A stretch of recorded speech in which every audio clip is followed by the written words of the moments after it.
And what is the first thing subhanallah we Muslims do?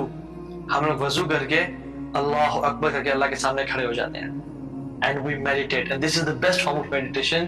أن تعبد الله كأنك تراه فإن لم تكن تراه فإنه يراك. ہم اس طرح عبادت کر رہے ہوتے ہیں کہ جیسے ہم اللہ اپنے رب کو دیکھ رہے ہیں. اگر ایسے نہ سوچ سکے تو ایسے سوچتے ہیں کہ جیسے ہمارا رب ہمیں دیکھ رہا ہے. اور جب رات ہے، جب لوگ سو رہے ہیں، تب ہم اللہ تعالیٰ کی عبادت کر رہے ہوتے ہیں. And what could be more motivational than the book of Allah subhanahu wa ta'ala, than Quran itself. اور ہم قرآن کو پڑھتے ہیں جو کہ دنیا کا سب سے زیادہ موٹیویشنل ٹیکسٹ ہے، جو کہ رب العالمین کی طرف سے نازل ہوا ہے. تنزیل من رب العالمین، اللہ تعالیٰ کی طرف سے نازل ہوا ہے. So subhanallah, the life of Islam and the life of Sunnah is amazing. اس کی ایسے اتنے سائڈ بینیفٹس ہیں کہ ہم امیجن نہیں کر سکتے. رسول اللہ صلی اللہ علیہ وسلم اپریشیٹ کرتے اور کہتے ہیں الذی احیانا بعد ما اماتنا والیہ النشور. یا اللہ تیرا شکر ہے تو نے ہمیں زندگی دی اور ہم نے ایک دن واپس تیرے پاس آنا ہے.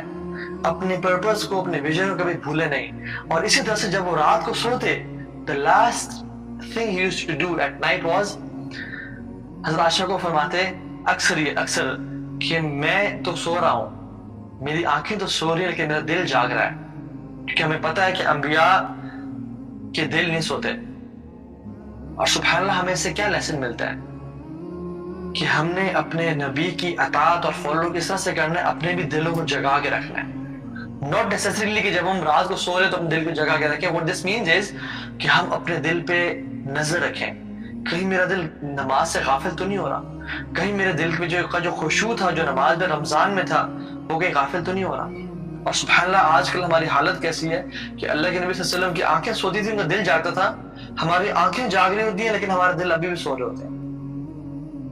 ایسے دل ہیں کہ جب وہ برائی اور بے حیائی دیکھیں ان پہ فرق ہی نہیں پڑتا. ایسے دل ہوتے جا رہے ہیں کہ جب گناہ ہو جائے تو ان پہ فرق ہی نہیں پڑتا. حالانکہ مومن کی شان کیا ہے کہ جب وہ نیکی کرتا ہے اسے خوشی ہوتی ہے، اور جب وہ برائی کرتا ہے اس کو ندامت ہوتی ہے، شرمندگی ہوتی ہے. اور سبحان اللہ ہم کیسے بنتے جا رہے ہیں کہ جب برائی کر لی تو شرمندگی اور ندامت کی بجائے we feel proud اور اپنے دوستوں کو بتاتے ہیں لالے تیرے بھائی نے یہ کام کر دیا، یا تمہارے بھائی نے عید پہ یہ کیا اور وہ کیا. یہ کس طرح کی اپوزٹ سچویشن ہے. And we still claim to love the Prophet, we still claim لا الہ الا اللہ, we still claim to be Muslims. نام ہمارا عبداللہ عبد الرحمن ہے لیکن ہمارے ایکشنز تو عبداللہ اور عبد الرحمن جیسے نہیں ہیں. So the important point is we should make our heart awake as well. How come؟ اپنے دل پہ نظر رکھنے. صحابہ کرام رضی اللہ عنہم اجمعین ان کی دل پہ بڑی سخت نظر ہوتی تھی. جب بھی ان کی دل کی کیفیت بدلتی بھی نظر آتی وہ فوراً سے چونک جاتے اور اناؤنسمنٹ کر دیتے جان لیتے. حنظلہ رضی اللہ عنہ جب وہ گھر آتے اللہ کے نبی صلی اللہ علیہ وسلم سے تو دیکھتے تھے میرے دل کی کیفیت بدل رہی ہے اور اس پریشانی میں گھر سے باہر نکلا ہے اور کہنے شروع کہ نافق حنظلہ، نافق حنظلہ، حنظلہ منافق ہو گیا، حنظلہ منافق ہو گیا. وہ بکر صدیق آئے اور کہا حنظلہ کیوں ایسے کہہ رہے ہو؟ انہوں نے کہا کہ جب ہم اللہ کے نبی صلی اللہ علیہ وسلم ساتھ ہوتے ہیں میرے دل کی کیفیت اور ہوتی ہے. As if we can see جنہ and جہنم، اور ہمارا ایمان کا ایک نیا لیول ہوتا ہے. لیکن once we come back to our families ہمارا دل کی کیفیت بدل جاتی ہے. اب یہ کوئی ایسا انسان کر سکتا ہے جس کو جو نوٹس نہ کرتا ہو ان کیفیات کو؟ صحابہ ان چیزوں کو بہت باریکی سے نوٹس کیا کرتے تھے. ابو بکر صدیق نے فوراً سے کہا یہ تو میرے ساتھ بھی ہوتا ہے، چلو اللہ کے نبی کے پاس چلتے ہیں.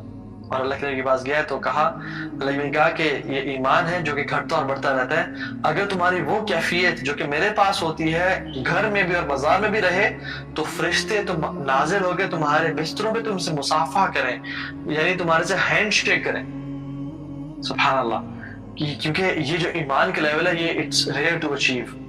لیکن تمہیں کرنا کیا چاہیے کہ اپنے ایمان کی تجدید کرتے رہو، اپنے ایمان پہ اسٹرکٹ نظر رکھو کہ تم کر کیا رہے ہو. دیکھیں صحابہ کو کبھی ہم نے سوچا ہے کہ صحابہ کو فجر پہ کیا چیز جگاتی تھی؟ They had no alarm clocks. They had no watches جس پہ الارم لگ سکے کہ وہ رات کو ان کو اٹھا دیں. کیا چیز تھی جو صحابہ کو اٹھایا کرتے تھے؟ یہ ان کا ایمان تھا.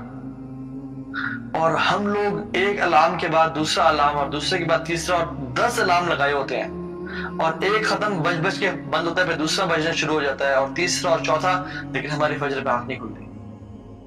سبحان اللہ. یہ جو ڈفرنس ہے آپ دیکھ رہے ہیں. Why? Because their focus was worship. Their focus, their purpose of life was clear. کہ ہم نے اللہ تعالیٰ کو راضی کرنا ہے, ہم نے جنت کو پانا ہے. وہ بھی جنت کے طلبگار تھے, ان کی لائف دیکھیں, اور ہم لوگ بھی جنت کو مانگتے ہیں اور طلبگار ہیں, ہماری لائف دیکھیں. They had no alarm clocks at all.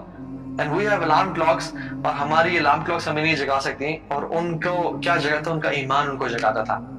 This is the difference we feel in this ummah right now, اور اپنے آپ لوگوں میں. So give priority to Allah subhanahu wa ta'ala and عبادات. جو شخص اپنے رب کو راضی کرنے میں لگا ہوا ہے اور عبادت میں لگا ہوا ہے, وہ بہت کامیاب انسان. لوگ کہتے ہیں کہ ہمارے پاس ٹائم نہیں ہے. ایون اسپیشلی رمضان کے بعد یہ بہت سننے کو ملا ہے کہ میرے پاس ٹائم نہیں ہے, میں قرآن کے لیے یا نماز کے لیے جو رمضان میں ٹائم دے پا رہا تھا میں نہیں دے پا رہا. سبحان اللہ, آپ جس کام کے لیے اس دنیا میں آئے ہیں آپ کے لیے اس چیز کا ٹائم نہیں. تو یہ 2 گھنٹے جو آپ فیس بک پہ بیٹھے رہے ہیں وہ کہاں سے نکلے؟ جو 1.5 گھنٹہ آپ نے انسٹاگرام پہ لگایا ہے وہ کہاں سے آیا؟ جو گھنٹے سے آپ یوٹیوب پہ ویڈیوز دیکھ رہے ہیں وہ کہاں سے نکلی جب آپ نے کہا میرے پاس ٹائم نہیں ہے؟ Are we fooling ourselves? And we want Jannah. Is this how we get Jannah? SubhanAllah. نہیں. Where did this time come from? اصل میں بات شوق کی ہے, اصل میں بات لذت کی ہے. اہل اللیل فی لیلہم الذ من اہل اللہو فی لہوہم. جن کو رات کو اٹھ کے, جن کو عبادت کا چسکا اور مزہ آ جاتا ہے, ان کے جو مزہ ہے اور جو ایکسٹیسی ہے جو ریچ کرتے ہیں, it has no comparison with the pleasure a sinner feels when he is committing a sin. جو لوگ اپنے رب سے تعلق بنانا چاہتے ہیں, اذا صح منك الود يا غاية المنى فكل الذي فوق تراب ترابي. اللہ اگر میرا تیرے سے رشتہ ٹھیک ہے, اگر تو مجھ سے راضی ہے, تو مٹی کے اوپر جو چیز ہے وہ میرے لیے مٹی ہی ہے. اور آئی بات جان لیں, میں جب کہہ رہا ہوں نا کہ ہمیں اپنی عبادت میں ٹائم دینا چاہیے, اس کا مطلب یہ بالکل نہیں ہے کہ ہمیں جنگلوں میں چلے جانا چاہیے. rather we should be balanced Muslims. ہمیں اپنی نیند کو, اپنی فیملی کو, اپنی ایکسرسائز کو, ہر چیز کو ٹائم دینا چاہیے, لیکن ٹیک a lot of time for عبادات. اچھا پھر کام کیسے ہوں گے؟ پھر جو اتنے سارے میں نے کام سنبھالے ہوئے ہیں وہ کیسے سنبھلیں گے؟ سبحان اللہ, کیا ابھی سے, کیا شروع سے اب تک جو کام ہوتے آ رہے ہیں کیا وہ آپ نے اور میں نے کیے یا اللہ تعالیٰ نے کیا ہمارے لیے؟ کیا جو کام آسان بنائے وہ اللہ رب العالمین نہیں کر رہا؟ آپ اپنی لائف کا انالیسس کریں پچھلے 8-10 سال میں. اللہ تعالیٰ جس طرح آپ کو پالتے آ رہے ہیں اور سنبھالتے آ رہے ہیں, وہ کیا آپ کو آئندہ نہیں پال سکتے؟ رسول اللہ صلی اللہ علیہ وسلم فرمایا, بلکہ حدیث قدسی میں ہے, اللہ تعالیٰ فرماتے ہیں, یقول یا ابن آدم تفرغ لعبادتی املع صدرک غینا واسد فقرک. اے بندے آدم کے بیٹے, تو میری عبادت کے لیے فارغ ہو جا, میں تمہارے دل کو غنی کر دوں گا اور تمہارے سے فقیری کو دور کر دوں گا. وَإِلَّا تَفْعَلْ مَلَأْتُ يَدَيْكَ شُغْلًا وَلَمْ أَصَدُ فَقْرَكَ. اور اگر تم نے ایسا نہ کیا, تمہیں تمہارے ہاتھوں کو شغل سے, کاموں سے بھر دوں گا اور تمہارے اوپر سے فقیری کو دور نہیں کروں گا. So the point is we have to take time out for عبادات. اور میں آپ کو بات بتاؤں, جو شخص کچھ عرصے تک عبادت کے لیے ٹائم نہیں نکالتا نا, اللہ سبحانہ وتعالیٰ اسے کاموں میں اتنا پھنسا دیتے ہیں اور بیزی کر دیتے ہیں کہ واقعی میں وہ ٹائم نکل نہیں سکتا اس کے لیے. And پھر he is stuck. He is stuck for next couple of 20, 30, 40 years. He cannot come out until he repents.